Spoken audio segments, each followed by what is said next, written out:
Good evening. I'd like to call to order the regular town council meeting for Tuesday, March 27th, 2018. Everyone, please rise for a moment of silence.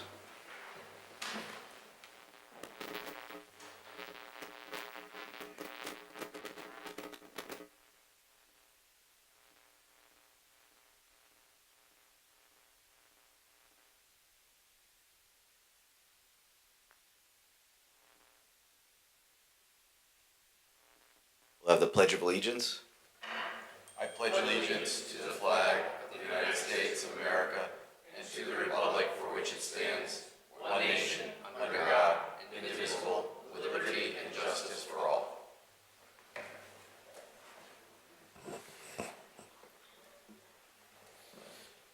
Madam Clerk, would you please call the roll? Thank you. Fishbein? Here. Laffin? Here. Letourneau? Here. Marone? Here. Morgenstein? Here. Shortell? Testa? Here. Zandri? Here. Chairman Cervoni? Here. Councilor Shortell tells me that he is on his way. On to item 3, the consent agenda. Mr. Chairman, I move we approve and accept consent agenda items A through L and N through R. Second. Moved and seconded. All those in favor signify by saying aye. Aye. Any opposed? Hearing none, the consent agenda passes. On to item 4, items removed. The only item removed was item M. Mr. Chairman, I move we approve a request for a bid waiver for AECOM to provide engineering design services for the phosphorus treatment facilities identified by the Wallingford Water Waste Treatment Plant facility plans 120-day fast track reports. Second. Moved and seconded. Good evening, gentlemen. Please remind us who you are for the record. Good evening, Richard Hendershot, Director of Public Utilities. Neil Amwake, General Manager, Water and Sewer Divisions. So it seems to me that there are substantial needs and justifications behind applying this process for this project, and if you could explain those to us, that would be a helpful start. Sure, I'll try to summarize it and then we'll open up questions, and if you get terribly detailed, I'll need to turn it over to Mr. Amwake. But yes, we're here to request council approval for a waiver of bid to allow the consulting firm of AECOM to continue on working for us as they move from the wastewater treatment plant facility plan and continue on to performing the design, engineering, and preparation of bid documents for the ultimate construction of the facilities identified by the Phase 1 Fast Track Plan, which is the phosphorus treatment portion of the overarching facility plan. Our reasons for wanting to do so are many. They're articulated in my March 19 memo to the mayor requesting this bid waiver request. I believe you have copies, but to summarize it, we're very pleased and satisfied with AECOM's performance in generating the wastewater treatment plant facility plan. They have significant knowledge of the facility, not just from this effort, but from previous ones, and as a result, a very good working relationship with the existing staff at the wastewater treatment plant. Connecticut Department of Energy and Environmental Protection very favorably reviews this process. If things have gone well with your consultant in this planning effort, keeping them on for this design effort is viewed as a good thing to do. And just a bit of a side note, Connecticut DEEP has multiple review and approval steps in this process, which each of them take time. So the more comfortable we can keep them with what we're doing and how and why we're doing it, the easier those approvals should hopefully go. And lastly, partly because of that last reason, and then just because of then not having to generate an RFP or an RFQ bid the engineering services and all that that would imply. Staying with AECom allows us to continue to have a chance to meet the deadline of having a construction contract in place before July 1 of 2019. By doing so, maximum Clean Water Fund grant monies are available. If we miss that deadline, our need to do the phosphorus does not go away, but the funding that would be available via grants versus loans drops significantly. And so for all those reasons, we'd like to obtain approval for a waiver of bid to use AECom for these important design and specification preparation services. Thank you. Mr. Amwake, anything to add? No. Thank you. Councilor Testa, you requested the removal first. Thank you. Gentlemen, good evening. Thanks for being here. I have no particular objections to the request for a bid waiver. The rationales works for me.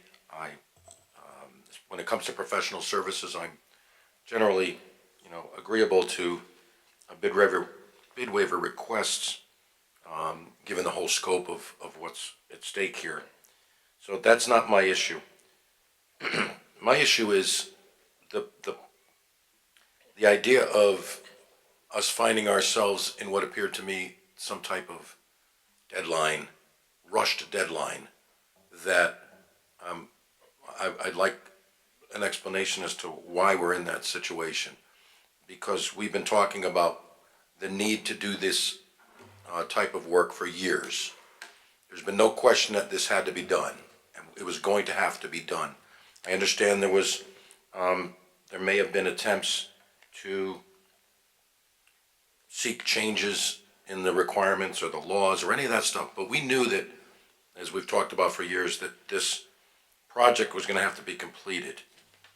So the fact that we may find ourselves in a situation where we have potential reimbursement funding at risk because we may not meet a deadline concerns me. So I'd just like to know what possibly led to that. What was the cause of the delays in doing what we've done so far that might put us in jeopardy of receiving grant funding? Well, to either be brutally honest or to overstate the obvious, I became aware of this issue in July of last year at about the 3-week mark of being in this new position. In my position as General Manager, Electric Division, I was unaware of the phosphorus activities. Mr. Amway came on board with us in June of 16 and was not given any assignments with respect to phosphorus treatment until early 17. Which really was when it was beginning to prepare the 17-18 budget. That's all we can really say about the prehistory of this event.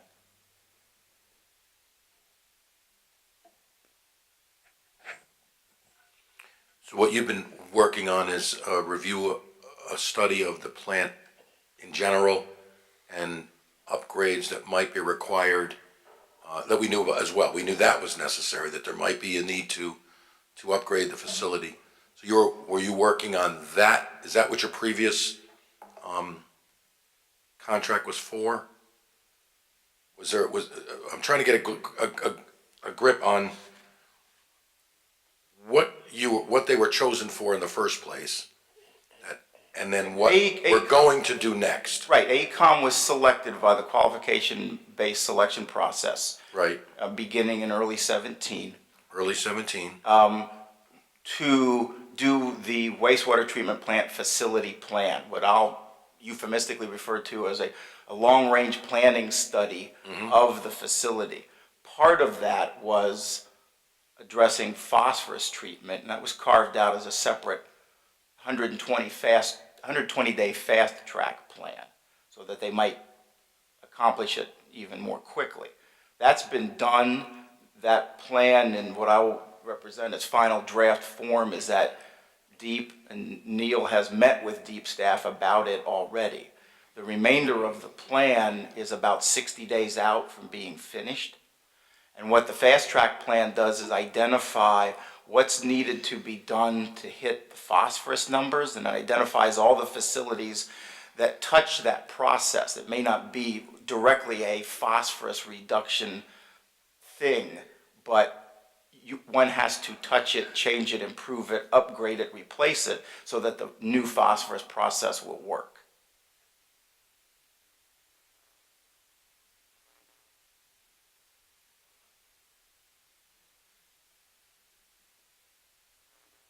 Then is it safe to say that, well, why, I'm just trying to figure out, why are we under this deadline? Where we're tight for time? Is it because they were not asked to address this prior to you?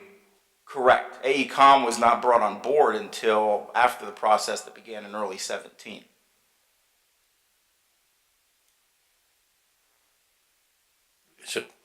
Could the administration potentially answer my question?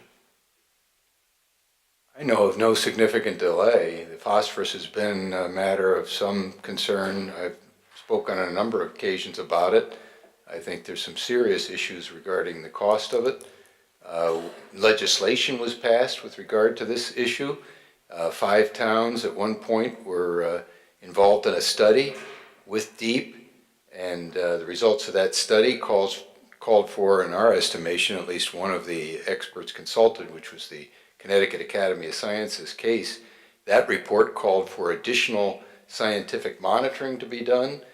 DEEP ignored that and went right ahead with what they felt had to happen. The town, I believe, has been responsible in what it is doing. What should be concerning all of us is the cost of it. Even with a 50% grant, you're looking at $47 million to take what percentage of phosphorus out of the water?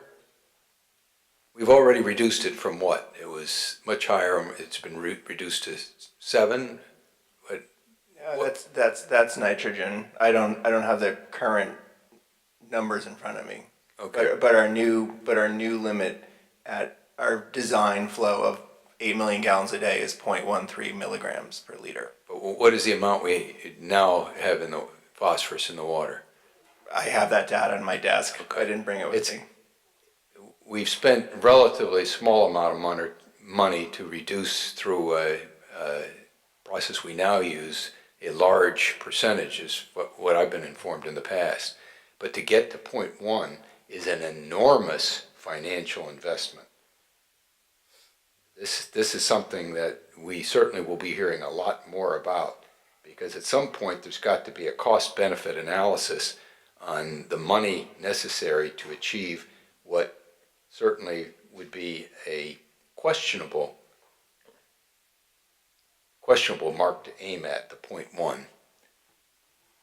Well, I fully understand that, and I mean, that's been the administration position for years as we've been talking about this. I don't, we can talk all night about whether we think this is reasonable, responsible, or otherwise. The fact is, it's reality. We have to do it. And I want to be comfortable that we didn't get a late start on planning to do the engineering and so forth on this because we didn't think it was fair, or we were going to fight it, or we were against it. We thought it would cost too much money. I just want to make sure that nothing was delayed because the town was saying, we're not going to do this, we're going to fight this. And now we find ourselves in a position where we have to do it, but we may potentially, and we're complaining about the money all the way, we may find ourselves in a position of losing money, having it cost us more money because we were stubborn about agreeing that we were going to go ahead and do this. I just want to feel comfortable that that didn't happen. I can tell you for a fact, we knew we had to have the study done. The budget last year had $500,000, I believe, or this year's budget has $500,000 in it to begin this work. And I believe the previous budget had money in it too. We knew we had to have this work done, because that gives us the argument as to whether this makes any sense or not. You have to really determine what the actual cost is. There's never been a reluctance to do a study and put that that information before us and the public in general. We have to have that information, so we need to spend the money for design and ultimately a bid construction amount. I can remember conversations with George Adair about that. We knew we had to do that.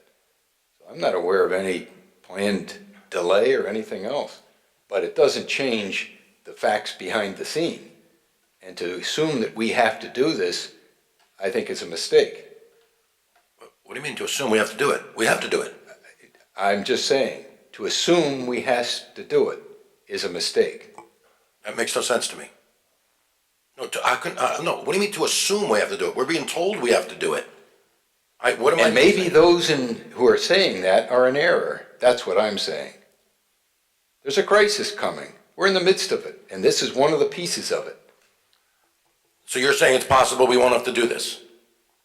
We're still, that's exactly what I'm talking about, the mentality that we may not have to do this, but I'm afraid we're gonna find ourselves in a position where we have to do it, but because we were so stubborn, we lost 30% funding or 20% of our funding. I'm saying at 50% funding, this is unaffordable at a $47 million cost.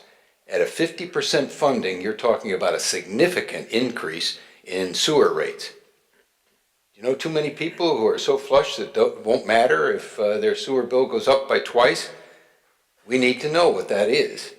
Well, it That's depends on how my you- concern. Well, it My depends on how you concern fund is- it. We could bond it. My Bond it, concern right? is who is going to pay the cost of this with or without the funding from the state? Because it will mean a significant increase in sewer cost. I think someone has to represent the general public. Well. And that means us. Okay, well, I like to think I'm representing the general public too. I want to go on record as saying I'm very concerned that we're going to find ourselves in a position where we may lose potential grant funding because we assumed a position that I think we may, in hindsight, find, while admirable in principle, irresponsible in practice. I want to go on record as saying that. I'm afraid it's going to happen because we were too stubborn in this, as we've just been hearing. I repeat, there has not been any delay. Conversations with George Adair before he left. We recognized we need this work to be done to be able to fully outline the cost of the project. I'm all for it, and I want to see this move forward as fast as possible. Thank you for your allowing me the time. Councilor Letourneau. Mr. Chairman, my questions have been answered. Thank you. Councilor Fishbein. Thank you, Mr. Chairman. Good evening, gentlemen. I just want to put where we are in perspective. So some of us went down and looked at the different testing things, and I thank you for allowing us to do that. It was fascinating. So where are you with regard to selection of one of those mediums? Has that decision been made? Yes, it has, and the 120-day fast track report addressed that specific question. And now that you've made that determination, that combined with the infrastructure that you presently have, is the information that AECOM would gather and then design something that would meet this remediation? Is that where we are? Correct. And as part of reviewing those designs, they would be able to advise you on the cost. Correct. And that would give the administration the puzzle piece that they're looking for as far as, I've heard about affordability. Is that generally?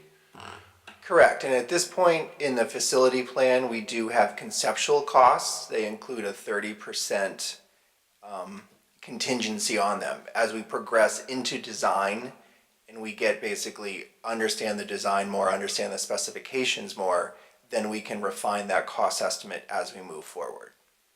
Okay, thank you. Thank you, Mr. Chairman. Certainly. Councilor Morgenstein. So a couple of things that have come across information to me. My understanding from an article in the paper was that the life of this treatment is about 20 years of an expected life, and that we're at 28. Now it sounds like we're looking to change the system considerably because of the phosphorus, But is that information in fact at all accurate, or does that just mean nothing because we're changing the system completely? Should we have been doing something 6 or 8 or 10 years ago? Well, the 20 years refers to the timeline that you do a facility plan for. So you look ahead 20 years. Since the current wastewater treatment plant came online July 1, 1989, we have not undertaken a comprehensive facility plan. So we have run that plant 28 plus years, 24/7, 365, without taking a step back to see what processes, what equipment work best and where we need to do some upgrades. So even if we took out of the picture the fact that this town went to the state and pressed really hard against their phosphorus regulations, and I might say at a cost of, there's money and then there's people's health and there's the health of Long Island Sound. We are the last town of fresh water, is my understanding. So we do get the biggest phosphorus problem, and it does come from other towns, but we've known that for years. And we have been spending efforts to go to the state and fight these numbers. As the mayor indicated, he seems to think that these small numbers are not valuable numbers. We as a town have fought considerably against the science of the phosphorus. And even if we took, however, the phosphorus out of this picture, we need to be spending money to bring our facility at least to be looked at what condition it is, perhaps 8 years ago. So that being said, we, with the phosphorus, want to prevent algae blooms. We want to prevent Long Island Sound from having problems where you can't eat the fish that are in there. As a town, I would say that we should be a proponent for looking at not using certain pesticides which make more phosphorus, but we've done none of those things, and we have fought the phosphorus issue. So here we are, and yes, we're kicking and screaming every bit of the way that we don't have the money. I would agree with Councilor Testa that whatever part is our part to spend should be bonded rather than cash out. And I would say that yes, our ratepayers are not flush with money. I would agree with those things, but I would also say that we as a town, once again, have our backs against the wall, that July is our deadline to get the maximum amount of money, a 50% funding versus a 30%, and we once again have used a certain company to investigate things and look at what can be done. And this company may be great, and I don't know, you guys do know, but it's not just your department, but many other departments that come before us and say, we've used these people to look into it, and now we must move forward and get this done, and this is the company we know, and this is who we need to go with. So I have to say that I'm very much in agreement with Mr. Testa that briefly on the council, but many years in the audience, this is a pattern, and it's not you guys, like you say. You guys came into this, but the administration has been fighting this for years. And the value to our people is not only their tax dollars, but the health of their environment, and that's what this is about. So I appreciate all your work, and I appreciate that we need to fund this. But we're kicking it up a bit. Thank you. Councilor Zandri. Thank you, Mr. Chairman. Good evening. Can you, you may not have the answer to this. At one point, there was a bill that was put forward that was increasing the financial support for these types of projects from 50% to 65%. Did that bill not pass? Do you recall it maybe back in 2015? I don't think either of us. The bill passed, it's 50%, it was never higher, 50% if the money's available. It's not, there's no guarantee of any money. It's 50% if the money's available. Actually, most of this project is for phosphorus, and other aspects of the project can receive a 30 or a 20% support. So there's a variety of financial mechanisms for support at the state level, but there's no guarantee there will be any money. I understand that. What I was asking about was there was a prior bill that was introduced. I have the letter from. That was the 50%.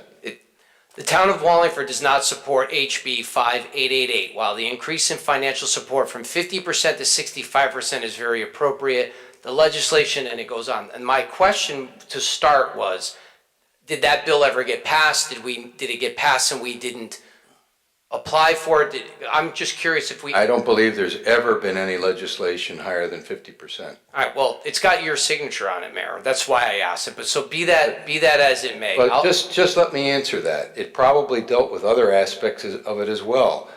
The state is not good with money, period. So they encourage you to rely upon it, and when you need it, it is not there. Okay, my question. That gets way outside of the issues that surround much of this legislation, and there are other probably aspects to what you're referring to that were also troublesome. Well, this was an act increasing reimbursement for municipal phosphorus abatement. So I started my question there. So I'm content enough that either the bill didn't pass or we didn't apply for it. And we've got this different one in front of us right now. I was looking for a simple answer and I couldn't get it. I would have been satisfied if someone didn't know.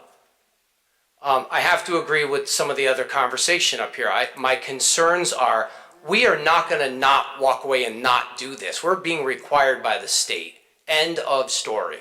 And to even imply that any of us up here aren't serving the public bothers me a bit, because everybody up here, except for very few of us, is not brand new to this. We've been here at least 2 and 3 terms. We only got one single term person here, and we have been dealing with this quite a bit. It concerns me when I read things that this bid waiver is required or we're going to have a 0 chance of meeting the deadline for maximum funding. And I understand that this may have been in part of the handoff and the change of command and so forth, and I get it. But I've been a big person up here to push back against bid waivers for any reason. I don't like them because it doesn't allow me to be able to even I don't know whether this is a good deal or not, whether we could save money or not. What I do know is that if I don't vote to support this right now, we are effectively slim to none chance to receive partial credit towards getting funding for something that the state is going to require us to do. We can sit up here and argue whether we should do it. The state doesn't have any money. We've got a crisis coming on and so on and so forth, and I'm not going to get into all of that. I want to punctuate what Councilor Testa said. I would like to reiterate my very strong position against bid waivers. I will probably support this one based on the criticality of it, but I don't like the feeling that I'm backed into a corner and required to do this, or I'm going to risk some of this payoff. And there's no reason that we have to drop this entirely on the ratepayers. This is a waste treatment plant improvement. Like anything else we've done, it doesn't need to be paid with cash. We can bond it, we can leverage that great AAA bond rating over the years and let the increase in the dollar value help pay for this over a 20 or 30 year period. There's no reason why we have to roll this up into the ratepayers. Excuse me, a couple things have been said. I'd like to clarify how we view the funding will happen as this goes along, and maybe that'll be helpful for everybody. Let's presume we make the July 19 deadline for a construction contract and everything stays on schedule for the funding. The apparent funding levels right now look like this: a blended rate of 42% of the cost of everything, including engineering, construction management, and building the thing, will be at a grant. The other 58% is funded through DEEP at a 2% loan over 20 years. So we would not bond this in the classic sense. The way it's been described to me is it's almost like at the end of the project, it's a real estate closing.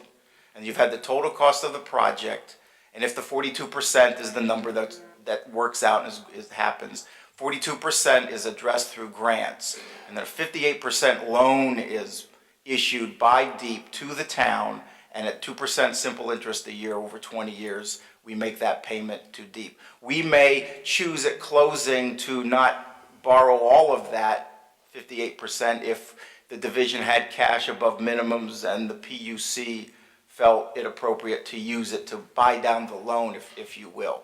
Or we could use it for rate stabilization, take the entire loan, but inject cash into the process. So just to, that's what it looks like, those details may be slight, but I thought they were important. Financing has come up a couple of times. I wanted to comment on No, that. and I appreciate that. It's very helpful for me because, again, my concern is the ratepayers. And I'm not suggesting for a moment that it's not a concern of yours either. I don't want to I don't want anything I'm saying to be misinterpreted. But if I have the ability, or if the division has the ability to stretch these things out over time to lower that pressure on the people that can't afford it, that's what I want to see. Because we've already heard the gloom and doom side of it, of, how are the ratepayers going to be able to pay for this out of pocket? And it's not as steep as it sounds. Well, and also to that end, the sewer division budget for 18-19 includes some funds for doing on the sewer divisions something that we've never really done on that side of the house, but we do frequently on the electric side of the house, and that's a financial forecast and cost of service study, and out of it, some advice or proposed rates. And of course, we'll use all applicable knowledge at the time we turn whoever that consultant is loose on developing those tools and coming up with the rates. And to the extent that we have knowledge about these phosphorus costs and their timing, that'll be plowed into that analysis and proposed rates that might come out of that. Great, and I appreciate that. I guess I wanted to also go on record, much as Councilor Testa did, that the way that this has executed causes me some concern, and I'm really concerned as this continues, whether it's the electric division, the water division, other departments in town. I really do frown on the bid waivers. Sometimes they're completely justified. There's without a doubt a need. Time crunch, a lot of times to me, is not a requirement of that. That's sometimes in the way that it's set up, that is just not proper planning. I do want to avoid that in the future, and I wanted to go on record saying that, and again, to also back up the whole point of this is not going to be completely shouldered on the backs of the ratepayers. They're not suddenly going to receive a water and sewer bill that's 50% higher than it was last year. It's not going to be the same bill, but it should no way in shape or form be that steep. So I appreciate the details and the answers to my questions. Thank you very much. Mayor? Yes, I think all of us need to understand something. Federal rules require that everyone share equally their cost of whatever happens, especially if there's federal money involved, and I believe there is through this grant program. But yes, the sewer ratepayers, the sewer users will have to pay for this. They had to pay for the treatment plant when it was built originally, and they will have to pay for this. A neighboring community is seeing something close to a 12% increase in rates this year. 6 months and then 6 months, 12%, and the governing body in that community adopted rate increases over the next 3 years to deal with the phosphorus issue. It is a serious financial undertaking, and it will have to be borne, as any enterprise fund is rightfully dealt with. It will have to be borne by those who use the service. So I'm hearing about the time being a consideration in seeking a bid waiver. It seems that might be one of the factors, but is time really a significant factor in why you've chosen to seek a bid waiver in this particular instance? It's one of 4 that I highlighted. They're all significant. Okay. Neil's been asking me, and I've been telling him not to, but I think now I'm going to, 3's a charm. So we'd like to make a few comments about the qualification-based selection process and how it sort of dovetails with the idea of continuing on with the firm you selected via that process in the first place. So with that. So we were here basically about 11 months ago to ask to pursue the qualifications-based process, the QBS selection process for the wastewater treatment facility plan.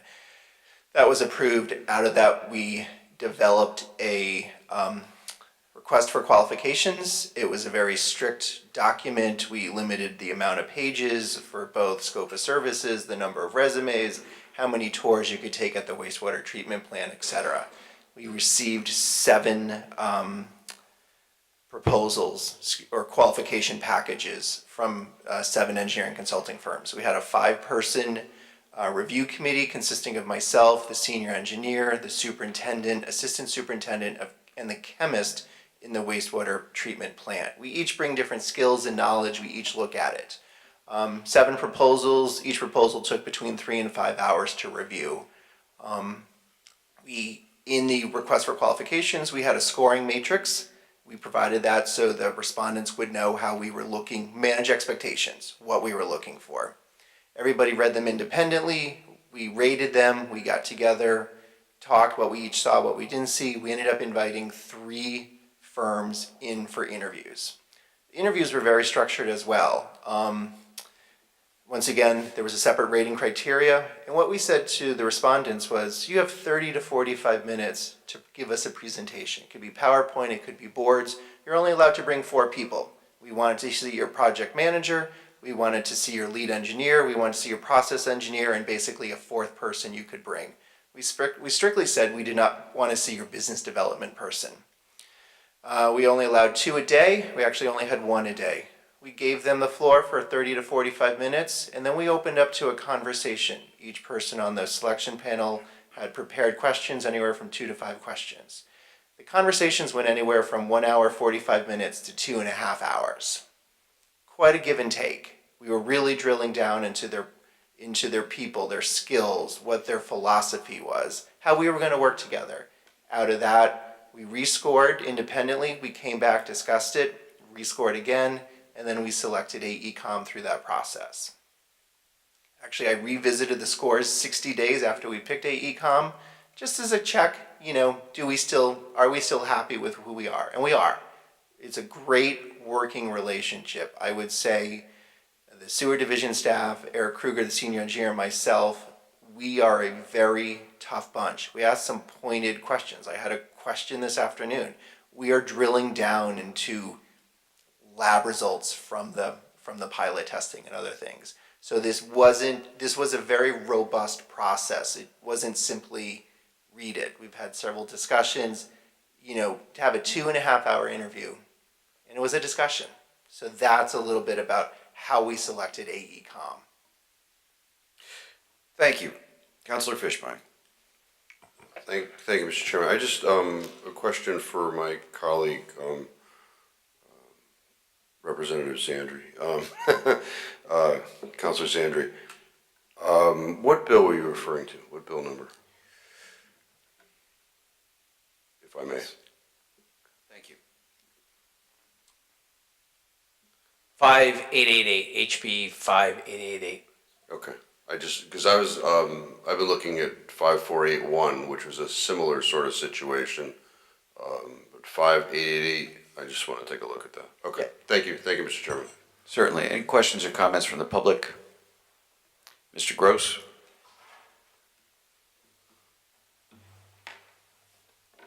Bob Gross, Long Hill Road.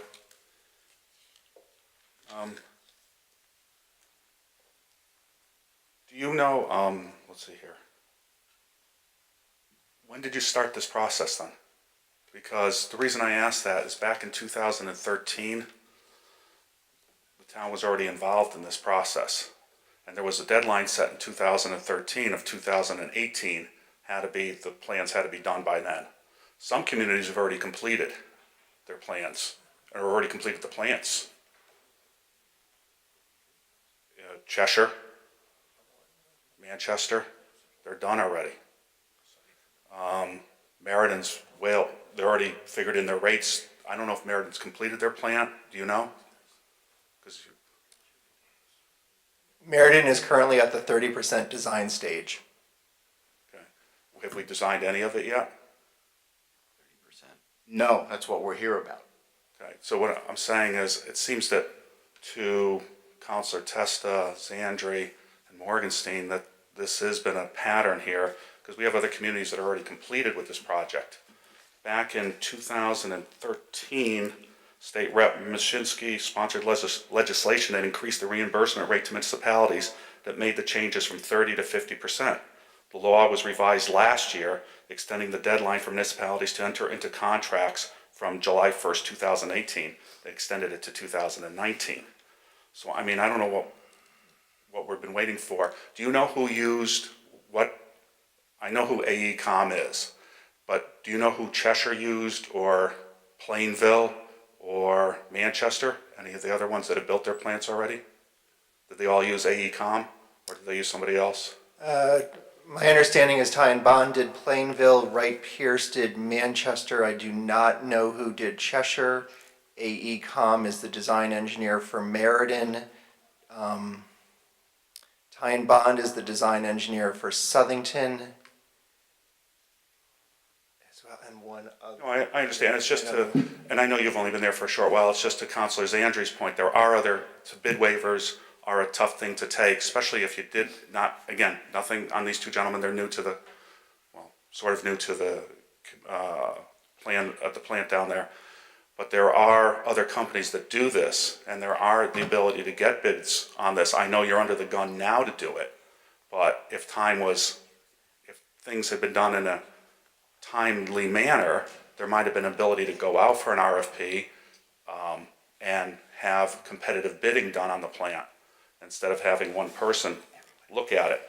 Could I say something, please? Yes. Along the lines of the questioning you're asking, Mr. Gross, to our knowledge, every one of the communities Mr. Amwake was able to answer about followed a process similar to what we're requesting to do here, is that the firm that did their facility plan continued on and became their designer and engineer. I'm not saying they didn't.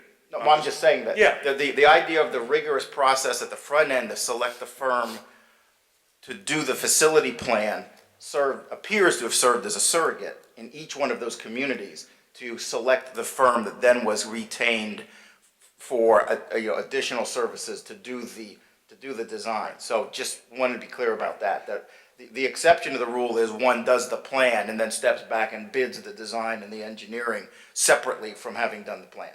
Okay. This plant is the $47 million approximate value of the plant. It's not just to treat phosphorus, or is it just to treat the phosphorus? That is the right now, Neil, what did we call it? What was the term you used for Conceptual. The conceptual estimate for upgrading the plant to be able to meet the phosphorus requirements. Now, there's a lot of facilities and systems in the plant that touch the effluent in a way that affect the phosphorus values that come out of the plant, and so it's not just one box, and that's the phosphorus box, and it's not the entire plant needs to be touched for phosphorus. But it's a large percentage of the in-place facilities will be replaced, changed, modified, enhanced to meet the phosphorus numbers. Will the plant be able to accept more fluids into the plant when you rebuild it? No, not appreciably. The facility plan identified an average daily design flow. You stop me. These are all new stuff for me. This is sort of like my master's seminar on wastewater treatment, but I've been paying close attention. Right now we're at 5.1 million gallons a day, and the plan takes us to 5.5 million gallons a day. At a time when water sales have been going down a few percent a year for 20 years, and they're a good surrogate for how much stuff comes back through the sewer system, plus inflow and infiltration. And we're trying to reduce that as well. So the plant does not need to get much larger. And one thing that AECom did in the facility plan effort was to look at how much open space can still be built on, what are zoning densities that might change, and make a good stab at how much more effluent might still come. And so we are frequently now seeing average daily flows of occasionally less than 4 million gallons per day. Occasionally. Very much in the low to mid fours. So a plant that was going to be designed for 5.5 is plenty. Well, one of the first steps in a facility plan is doing a flow and loading study. The plant is currently permitted for 8.0 million gallons a day. So we did do it. Our current average daily flow is 5.1. The 20-year plan study, which will take us to 2041, we are projecting 5.5 million gallons a day. The plant capacity does not need to be increased. 8 million gallons is sufficient. Thank you. Anyone else from the public? There being none, Madam Clerk, would you please call the roll?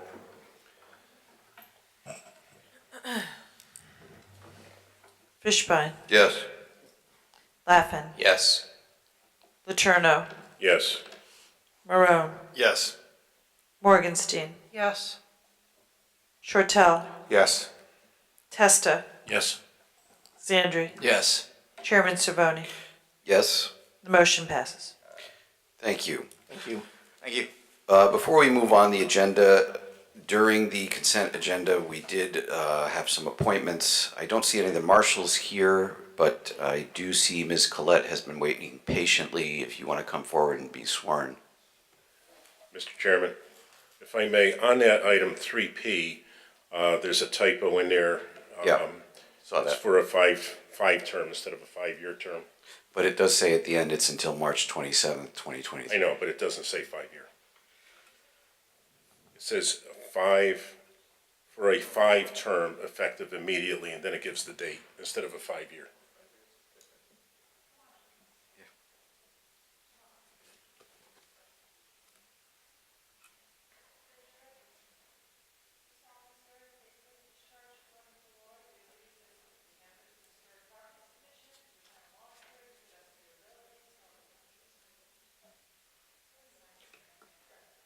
Thank you for your service.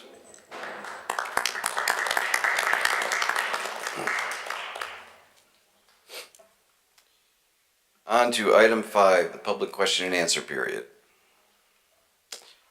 Mr. Chardullo.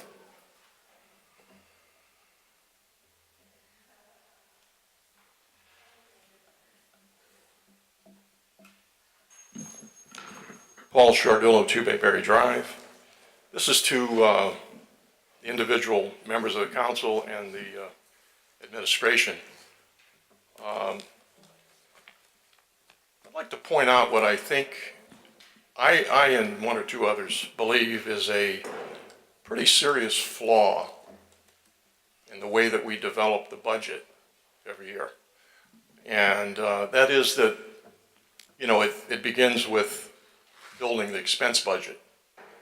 Within that expense budget, what Wallingford has been doing, and we've been doing it as far back as I could find, is we include non-recurring expenditures within that budget, which is really a recurring budget. Approximately $3 million. And that's basically wrong. The recurring items, they're pretty much capital items. They should be part of the capital budget. But they're not. We put it in our operating budget. And when the council approves the taxes, are you listening, Mr. Savoni? I am. Okay. When you approve the Thanks taxes. for checking. Pardon? Thanks for checking. For what? I didn't hear you. Thanks for checking to see if I'm Chiming? listening. Checking to see if I'm listening. Okay, good. I was wondering. But when you approve the tax increase, what you're doing is you're building that non-recurring expenditure of $3 million. You're baking it into the tax base. And that never goes away. And we do that every year. Think about that. I believe that is a part of just a piece of our overtaxation here in Wallingford. And I'm really counting on this council, and I hope that you folks will address it. And I think that any one of you could, or of course, working with the mayor and Mr. Bose, just put this on the agenda and have a conversation about it and stop it. It's just wrong. It's just blatantly wrong. Thank you.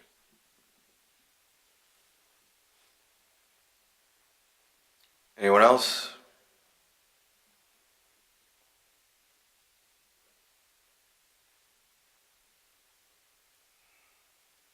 Bob Gross, Long Hill Road. In the same vein then, when the budget book comes out, which I assume is next week, then? Can't hear? Sorry about that. It's the mic. See, I should have checked like you did. The next week, I assume the budget book comes out, and when you do the budgets for all the town departments, let's take out the Board of Ed, there is always a budget line in there for salaries. And in the salaries, there's some departments that they're not fully staffed. When you go, you're making an assumption for the end of the year. Are you taking out that, so say it's $100,000 salary for X department, that they didn't hire anybody this year, and their budget was $1 million in salaries. Are you dropping that down to $900,000 when the budget comes out, or do you keep it at the $1 million? I think it would depend on the department and the department's actions. If they're anticipating hiring and being at full complement as we're producing the budget, then it's going to be funded at full complement. Maybe I didn't explain.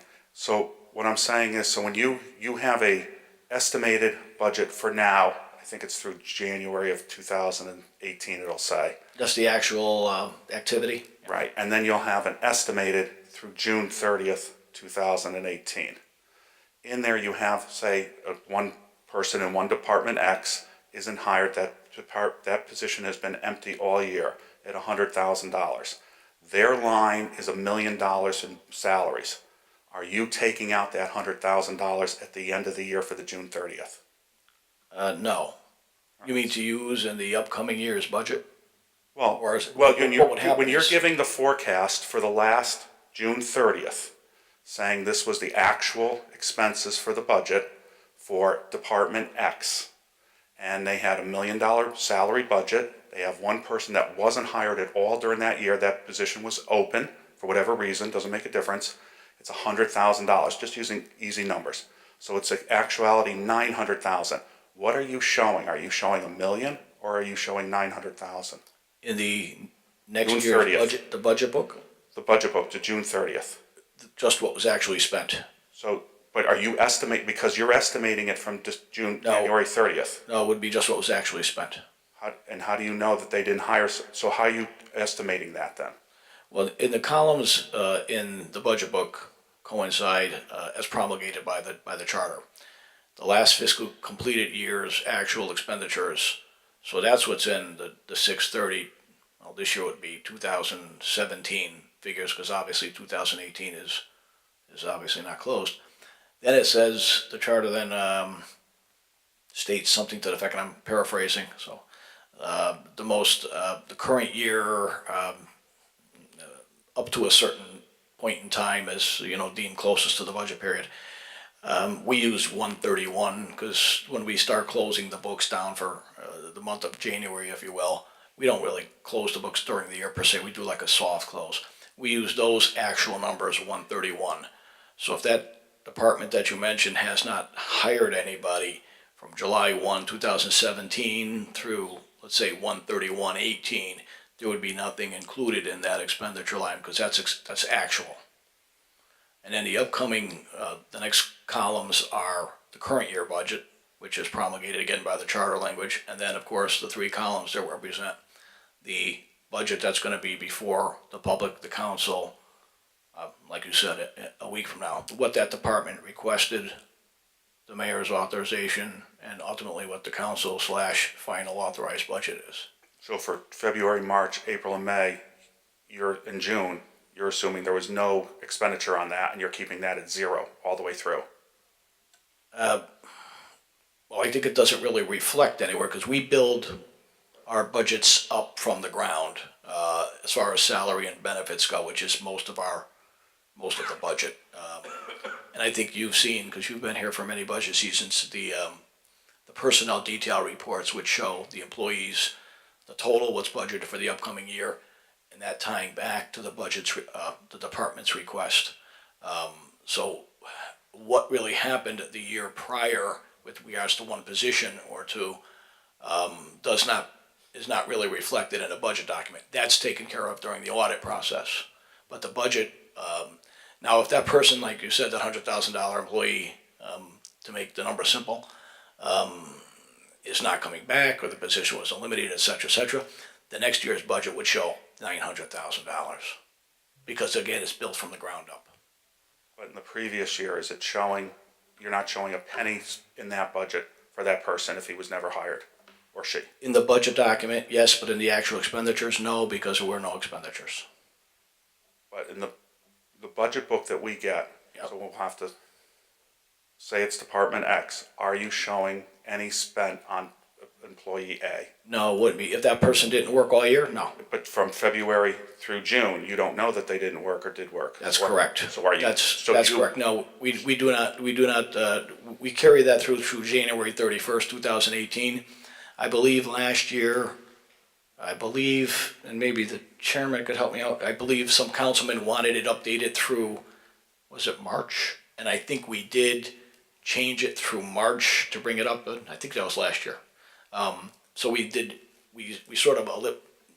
provided another document to the council which brought that column to the 331 expenditures, because at that point, 430, these folks are busy doing that work for the second Tuesday of every year, obviously, to adopt their budget. So when we do that soft close in March, we sort of update those numbers from the expenditures for February and March, if you will. But from April 1 through on, no, because at that point, the budget would already be adopted a few weeks later. So no expenses are attributed to employee A if they were never hired, and that position was never filled. In medical, health benefits, nothing's attributed to that employee. There wouldn't be anything in the budget documentation, that's correct. Nothing will show. Unless the department requested that person in the new year budget that's upcoming, that would be in the request column. But in those other columns that are to the left. So it'll show it as an increase in the following year then? Not against the budget, because let's just say that was the only, like you said, they budgeted $1 million in year one, they spent $900,000, but in year two, they're budgeting $1 million again because they expect that position to be filled. Let's assume no pay raises, no new employees, no layoffs, et cetera. So that line item in the new request for the new year would also be $1 million. But we're still showing that the budget was, take that 100,000 out, say our whole budget was 10,100,000, but we've really only spent 10 million. Correct. Okay, thank you. But we don't know that at the time that I'm putting the budget together. I understand. Yeah, Thank you. you got it. Anyone? Mr. Chardullo? Anyone else before Mr. Chardullo comes back? No.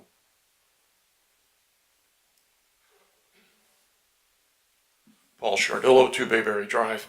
A little early, I mentioned that every year we include $3 million worth of non-recurring capital items in the operating budget, which is inappropriate. I wanted to see if I can get a reaction through the chair from either Mr. Bose or the mayor on that point. If they choose. Just They choose not to. they choose not to. Okay, so I guess I'm interpreting that as an agreement. I wouldn't be Well, comfortable with that if I were you, but your make your choice. assumptions, I make mine. It's fair enough. Basically, if you think about that, what I just said, over a 10-year period, what we've done is, because these are cumulative, if you recall, every year we do this. Over 10 years, that equates to $165 million $165 million on a budget of, $1.5 billion. You say, well, that's 165 is not that big compared to 1.5 billion. But if you look at that 165 and you ask yourself, what have we done with that money? Again, this data is all in the audit reports. One of the things we've done is we've dramatically reduced the bonds that we have outstanding from 10 years ago. We've brought it from 10% of maximum down to about 3%. We've paid off bonds. What else have we done with it? Well, we've paid cash for, I'm going to guess, $40 million, $50 million. Instead of bonding, we've paid cash. We've grown the fund balance by $7 or $8 million.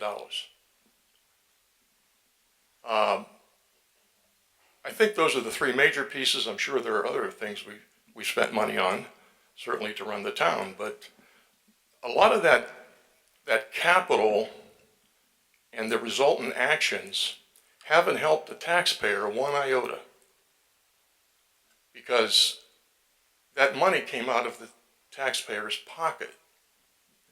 And it could very easily have been bonded the way it should have been. And again, there have been discussion about this, but I'd like to invite the council to maybe settle this issue and have a hearing on this, the bonding versus cash, and have an expert come in and educate everybody as to the pros and cons of bonding.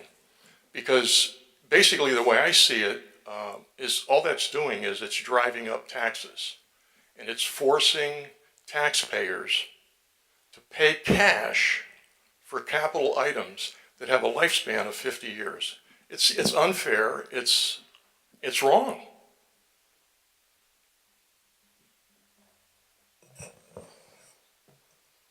Mr. Bose. Mr. Chairman, I don't know where in the budget, and this is all I'm going to say. I'm not going to refute anybody else. In the budget, I don't see $3 million of capital non-recurring in the general fund. $2 million of that is what they call cap and non-referring transfer. The funds come in from the electric division. Per the charter, they're recorded in the general fund, and in the general fund, they're transferred to its own separate bookkeeping fund, which you folks are fully aware of, which we fund the 6-year cap and non-recurring. So $2 million of the $3 million is funded with, per ordinance, the pilot from the electric division. Out of the remaining million, and I'm just, probably and pardon me for being very estimate here, but out of that extra million, I will bet you $200,000 a year are for police cruisers. That is a recurring expense. We're not bonding police cruisers because they last 3 years. That ain't happening. And if you allow it to happen, whether I'm here or anybody else is here, you're fools. You will be seeing, and my last point, approximately $1.2 million in new debt coming on board next fiscal year for issues that we're going to be issuing next month. So, and when your taxes go up because your debt is going up, I just hope the people who will support these projects at the microphone support the tax increase to support it. So with that, Mr. Chairman, I'll shut up and I'll leave you to the rest of your meeting. Mr. Chardullo, I'll give you 2 minutes. I just wanted to try to address that. The cap non-recurring money that's been referred to as coming from the electric division, it goes into the cap non-recurring fund. My point is it does not belong, it does not belong in the expense budget. It doesn't even have to be there. You can transfer money into the cap non-recurring fund based on the ordinance anytime you want from the general fund. Money goes into there from many, many places. So if you go look at the expense budget, you'll see, in fact, I pointed this out last year at budget time, there's a line item. It's, it shows electric division money, but it's in the expense budget. It doesn't belong there. So that's 2 million. And lastly, the other items, I'm going to quote some figures, which I pulled out of the recent budget. And all of these figures are listed under capital. These are not recurring. These are capital. There's about 300,000 in the police department, 253 in fire, 385 in public works, 80 in finance. It's all capital. It does not belong there. It belongs in the capital budget, not in the recurring expense budget. And if you do that, you'll knock $3 million off the expense budget. Now, if you want to pay cash for that, I guess you can approve that. But that should be done annually. The town should be required to vote on that $3 million, because it's non-recurring expenses, every year as a surtax. You don't build it into the base. Please, give some thought to this, please. Thank you. I had forgotten that I had a request from Councilor Zandri to make a public service announcement. You can do that from where you sit. Thank you, Mr. Chairman. I'd like to take the opportunity just to remind everybody that's here this evening and anybody that might watch this tomorrow that there is a fundraiser for Project Graduation on Wednesday, the 28th of March, at the Stillwood Inn. We're raising funds for Project Graduation for the graduating class for 2018. We are about $15,000 away from the goal that we need to raise for this year, so we hope that anybody that's watching this at home or here in the room might consider coming tomorrow night at 6 p.m. to help support the cause. Thank you very much, and thank you, Mr. Chairman, for the indulgence. Sure. And with that, we are out of time for public question and answer. On to item 6.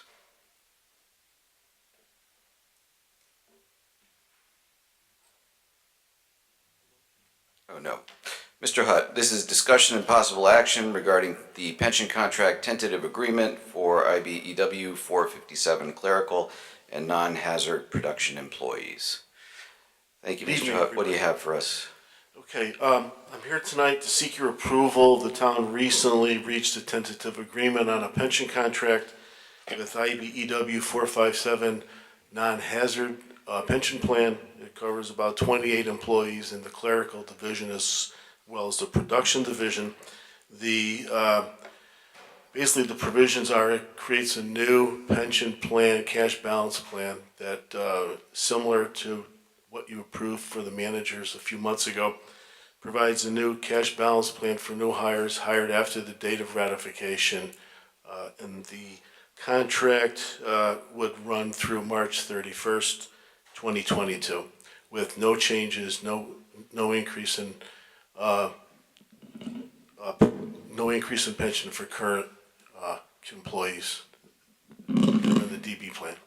One of the units that we just approved this cash balance plan on, there was, am I correct to recall, there was an early buyout provision that was offered to senior employees? They could transfer their pension earnings into the cash balance plan? No, that did not come up in negotiations. I mean, it's something perhaps in the future, but that was something that was not discussed. So it does not contain that component? Correct. Questions from the council? Councilor Fishbein?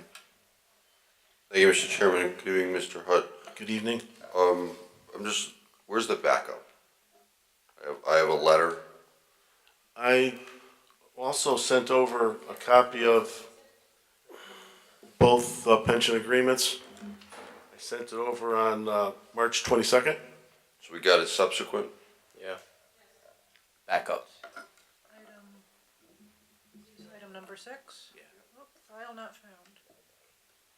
So what I sent out to you was a draft of the current consolidated pension plan document and Appendix A and B of the cash balance plan.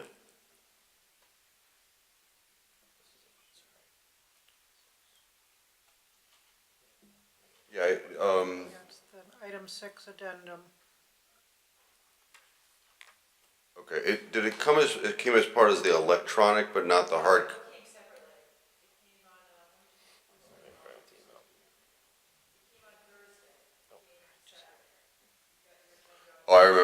was the day after we got the agenda.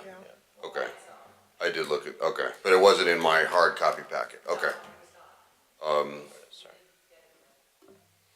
Okay. That's all, because I have looked at this, so thank you. Thank you, Mr. Chairman. Thank you. Any other questions from the council? Questions from the public? Mr. Gross?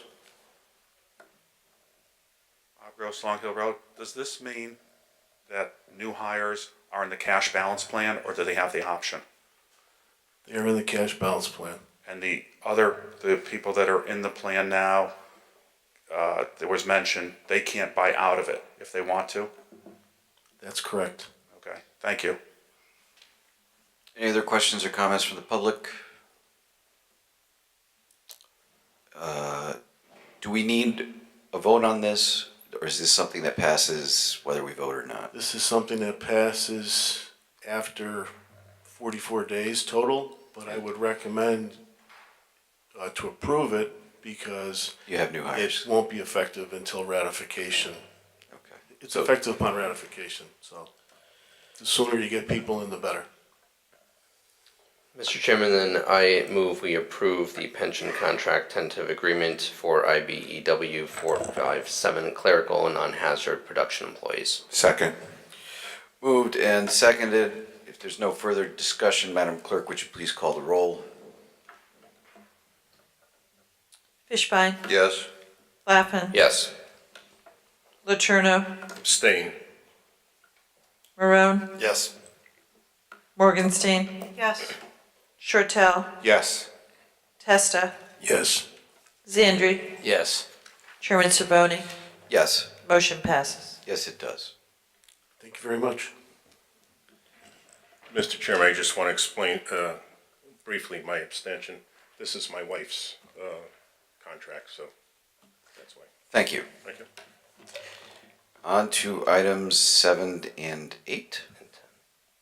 Oh, and 10.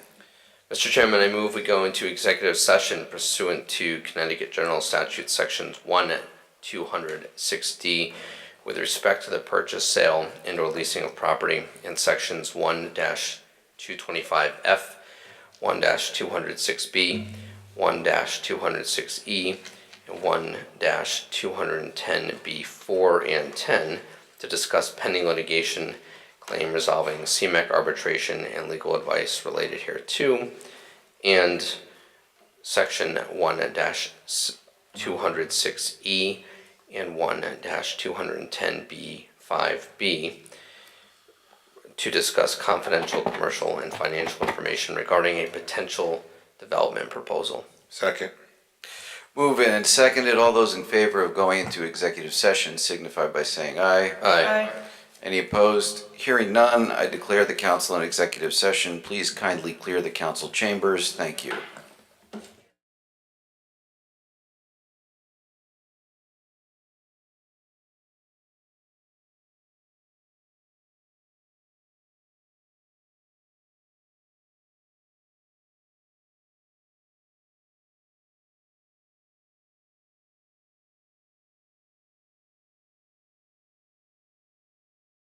I call the meeting back to order. Is there a motion to come out of executive session? Second. Moved and seconded. All those in favor of coming out of executive session signify by saying aye. Aye. Any opposed? Hearing none, I declare the council back in public session. We need a motion on number 9. Mr. Chairman, I move we approve a transfer in the amount of $190,000 from the electric division, $92,000 from the admin and general salaries account, $98,000 from the admin and general employee pension and benefits account to be $190,000 into the admin and general outside services account. Second. Moved and seconded. Are there questions? Councilor Fishbein. Thank you, Mr. Chairman. Good evening, gentlemen. Good evening. So, I think it's been a little over a year since anybody has come to us and talked to us about what's going on with the CMEC situation and the arbitration. If I recall correctly, it was last February. And I would expect, I don't want to know what you've learned, but I would expect that you've learned something going through this lengthy arbitration. Is that fair to say? Yes. I'm sure I've learned a great many things. Okay. So I sit here and I'm almost like the parent who has sent a child to college, and I'm paying for it, but my child won't show me their grades.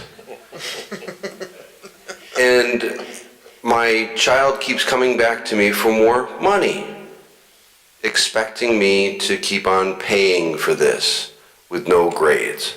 So I'm glad that we got some information here tonight in executive session. But my problem is, unless you needed more money, you wouldn't have been here. So, and I've brought this up before, and I don't know how to change this. So I was opposed to the last allowance that you were given, mostly because originally when we went down this path, it was represented to us that would be no more than $500,000. I see a number of 2.69 million. I know you've spent more than that, because internally, you had staff working on this before you even started the arbitration.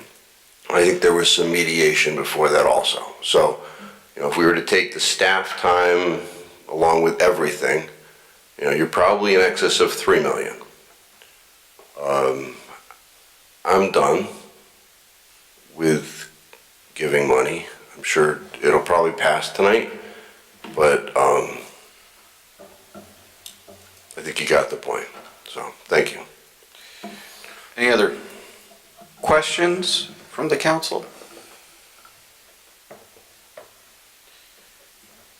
There, questions, comments from the public, nobody in the room, so. Madam Clerk, would you please call the roll? Certainly. Fishbein. No. Laffin. Yes. Letourneau. No. Marone. Yes.